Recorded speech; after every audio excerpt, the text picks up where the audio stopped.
ফুলবাড়ি এলাকায় তৃণমূলের কংগ্রেসের প্রভাবশালী নেতার গ্রেপ্তার।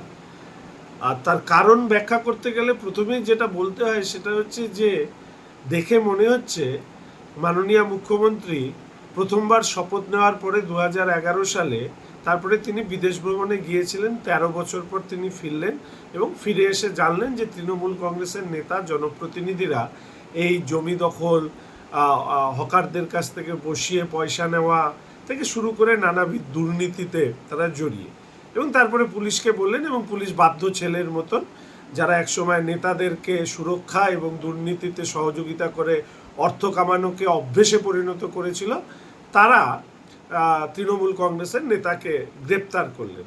এখন দেখতে হবে এই গ্রেপ্তার আরাবুলের মতন গ্রেপ্তার কিনা, শেখ শাহজাহানের মতন গ্রেপ্তার কিনা।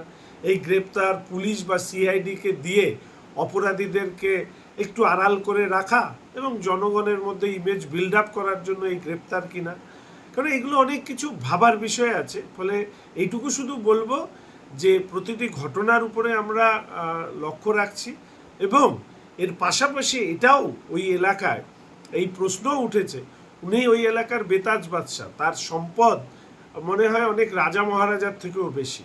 ফলে লোক এই প্রশ্নও তুলতে শুরু করেছেন যে এই সম্পদে ক্ষমতাশালী এই নেতা 2026-এ বিধানসভা নির্বাচনের জন্য টিকিটের দাবিদার হয়ে উঠতে পারেন বলে কোনো তৃণমূল কংগ্রেসের সেই অঞ্চলের কোনো প্রভাবশালী নেতা তাকে গ্রেপ্তার করিয়ে দিলে নিজের টিকিটটাকে সুরক্ষিত রাখতে কিনা, সেটাও কিন্তু অনেক মানুষ প্রশ্ন করছে।